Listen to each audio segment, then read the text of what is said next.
balikan ko yung sinabi ni Abalos na babagsak ang Pilipinas pag hindi daw nila mahuli si Pastor kasi trabaho daw nila yan. Oh my goodness. Nagpapatuloy at lalo pang tumitindi ang obsesyon ng Administrasyong Marcos Jr. kay Pastor Apollo C. Quiboloy. Kaya naman ginagawa nito ang lahat kahit pa iligal, mahuli lang ang butihing pastor. At dahil tuliro na ang mga naghahabol kay Pastor Apollo, pati ang mga pahayag nila nagkakabuhol-buhol na't halatang hindi pinag-iisipan. Tulad na lang ng panibagong sinabi ni Benhur Abalos ng DILG kamakailan. Sabi niya, babagsak daw ang Pinas kung hindi mahuhuli si Pastor Apollo, bagay na muling sinupalpal ng KOJC. Alam mo, Abalos, isa rin to Isa rin to, hindi alam ang anong lumalabas sa bibig niya. Alam mo kung paano babagsak ang Pilipinas? Ganito yan, number 1. Nanakawin yung lahat ng pera, nakaban ng bayan. Yan, babagsak ang Pilipinas. Bagsak talaga yun. Ginagawa na nila ngayon yan. Inisa-isa ni Dr. Lorraine Badoy ang ilan sa mga palpak na programa at proyekto ng gobyernong Marcos Jr. Mga proyekto kung saan nasayang ang pera ng bayan.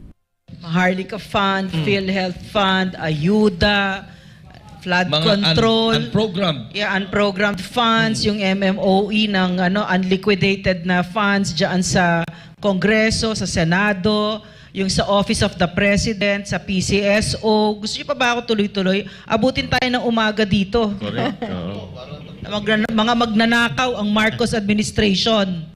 Sa pinakahuling ulat ng Bayan Survey results ng Pulse Asia, makikita ang totoong pulso ng bayan. Ang most urgent national concern ay ang pagkontrol sa inflation o pagtaas ng presyo ng mga kalakal at serbisyo sa loob ng isang tiyak na panahon. Halimbawa, nahuli nyo si Pastor, magmumura na ba yung presyo ng bigas? Correct. Pag nahuli nyo si Pastor, dadami na ba ang trabaho ng mga Pilipino sa Pilipinas? Hindi ba't kamakailan lang ay naging katawa-tawa si Pangulong Ferdinand Marcos Jr. nang ipagmayabang niya ang 5,500 flood control projects na nakumpleto na raw ng kanyang administrasyon. Makalipas ang ilang araw, agad na sinubukan ng kalikasan ang mga pinagsasabi ni Marcos Jr. at napatunayang drawing lang ito. Kasasabi lang din ni Public Works and Highways Secretary Manny Bonoan na wala pa palang Integrated Flood Control Master Plan ang Pilipinas. Babagsak ang Pilipinas kung yung mga pinagagawa nyo ay hindi naaayon sa batas. Babagsak ang Pilipinas kung mga proyekto na ginagawa ninyo mga substandard. Nakita natin sa balita, 91 million na sayang dahil sa substandard na flood mitigation project dyan sa Pampanga. Papabilib na. Si Jay Sonza, isang batikang mamamahayag at political commentator, hindi na napigilang magkapampangan habang sinasaway ang kapalakang nangyari sa nasabing lugar kung saan ang kaalyado ni Marcos Jr. na si Dong Gonzales ang congressman. Ay, mga karine, penjap yan yung karin. Biruan mo, may gumpisa kayong Marso, ang may ngalasak ni Rugod. Di pa ning mayap na anong daraptan nyo kin. Na, hanggang kamarinayan, gawa mo na dong. Kung hindi ho makaklasify na corruption yan, palagay ko may diferensya yung nagtuturo sa Angeles University Foundation. Inumpisahan na, mabuti na lang kamo, nung gumuho, wala pang tubig. Imagine mo yung pagguho kung nandyan na yung tubig. Para kay Dr. Lorraine Badoy, ang realidad na babagsak ang Pinas pag hindi nahuli si Pastor Apollo ay posible lamang sa isip ng isang durugista. Yes. Yan sa imahinasyon niya, para talagang praning na praning siya na yan ay mangyayari na nonsense na yung sinasabi pero napapraning-praning na siya. Samantala, naniniwala ang panel members ng KOJC Presscon sa kasabihan na kung anong puno ay siya rin ang bunga dahil si Marcos Jr. ang kumukumpas laban sa KOJC. Kaya't ibinahagi ni Dr. Badoy kung ano talaga ang tunay na makapagpapabagsak sa Pilipinas. Incompetence, monumental incompetence, monumental corruption, monumental indifference. Diyan babagsak ang Pilipinas, Abalos. At dahil hindi rin mamatay-matay ang issue na gumagamit umano ng illegal na droga si Marcos Jr., ay patuloy ang panawagan ng KOJC kasama ang taong bayan na magpa-hair follicle drug test na ito. Babagsak talaga ang Pilipinas yan. At kung ang namumuno po sa atin ay bangag, Yun. siguradong bagsak po ang Pilipinas. Kaya kakasa natin yung challenge nito. Kami na po ang magbabayad kung magkano ba yan yung magkandak ka ng hair follicle. So, live yan ha. Ayan, sagot May na. first, second, third doctor Lahat talaga. ng gagastusin. Sagot na po. Para sa Diyos at sa Pilipinas kong mahal, ako si Sara Santos, SMNI News. At yan ka, Eric, napakalinaw na pinagluloko talaga tayo ng mga taong ito. Kaya nga, Frank, no, ang isa sa pinapakalat ni Abalos at nila Marbil, no, of course kay Marcos yan na linya, na ang buong bansa ay nakahook o nakakapit sa paghuli kay Pastor Kibuloy at sa kanya mga ministro as if ito ang panaseya sa ating problema. Pag sinabing panaseya, ito yung pinakasolusyon sa problema na kinakaharap ng milyong-milyong Pilipino. Kaya natatawa na lang ang mga mamamayang Pilipino bakit ibinubunton kay Pastor Kibuloy ang dahil hindi siya nagsusurrender daw o sumusurrender at hindi pa siya nahuhuli ay nagkakaroon ng problema ang Pilipinas na papunta sa pagkabagsak. Iwan ko kung saang lohika nakuha ni Abalos ito. Hindi ko alam kung naging abogado ba talaga ito si Abalos. In that kind of illogical and very skewed, no, baluktot na uri ng pag-iisip. Simple lang ang sagot dito eh. Si Pastor Kibuloy ba ang may rendat hawak ng pamahalaan at ng kapangyarihan sa gobyerno? Hindi ba kayo? Hindi ba kayo ang dapat may kapangyarihan para lutusin ang gutom, kahirapan, milyong-milyong Pilipino ang nadadagdag araw-araw sa kagutuman? Milyong-milyong Pilipino walang trabaho? Ang sumisirit na presyo ng mga bilihin, sumisirit na bayarin sa kuryente at tubig, pagkalugmok ng kabuhayan ng mamamayan, pagkalugmok ng agrikultura, pagkawala ng oportunidad na mabuhay, ang milyong-milyong magsasaka at magbubukid, manggagawang bukid, at mga manggagawa at mahihirap at mga urban poor families. Lahat ng ito ay dahil si Pastor Kibuloy ay may kaso o common.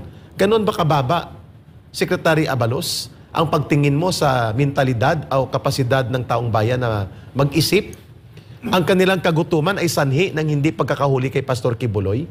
Ang tawag po dyan ay bulastog na kaisipan.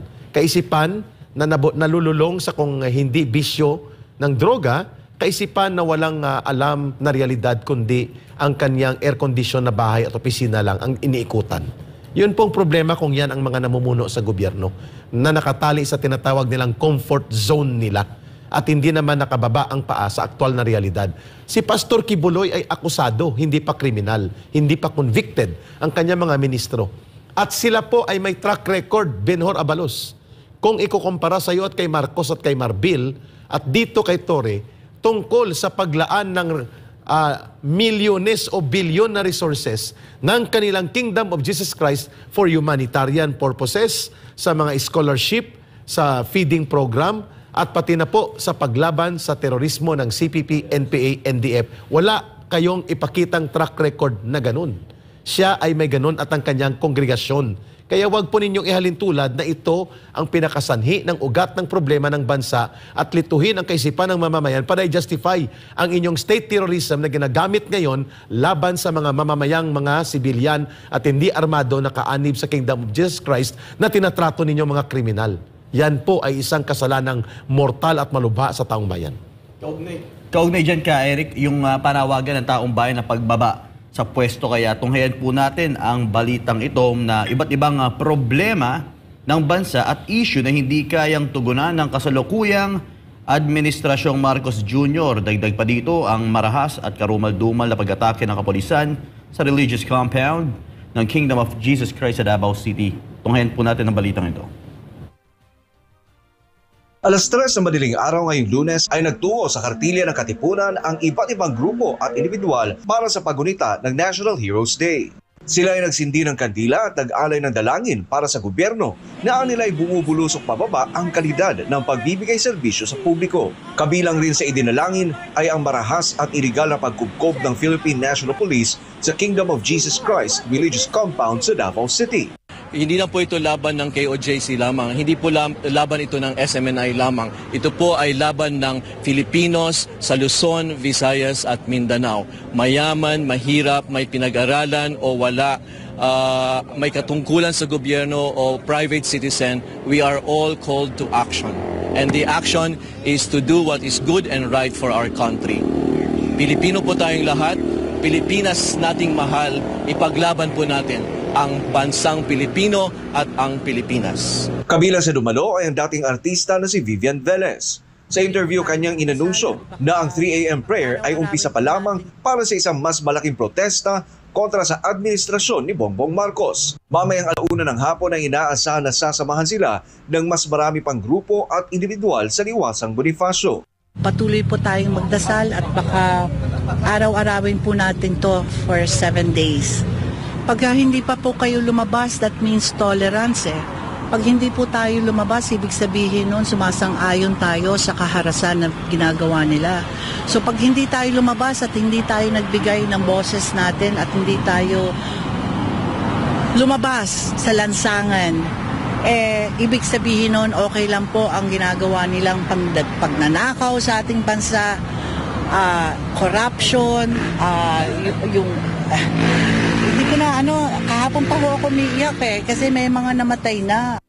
Ang dating PCSO Board of Director na si Sandra Camp ay naroon din.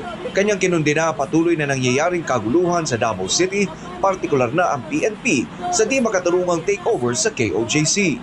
General Torre, please, ilagay mo naman ang kamay mo sa tamang batas. Kasi ang nangyayari ngayon, para ng martial law. Ako noon, I was 17 years old nang mag-ano ng martial law. Hindi naman ganito. Hindi naman ganyan ang ginawa ng mga kapulisan sa taong bayan. Ang inaano ko lang is respetuhin nyo. That's a private property. Para sa Diyos at sa Pilipinas kung mahal, Troy Gomez nag-uulat, SMNI News.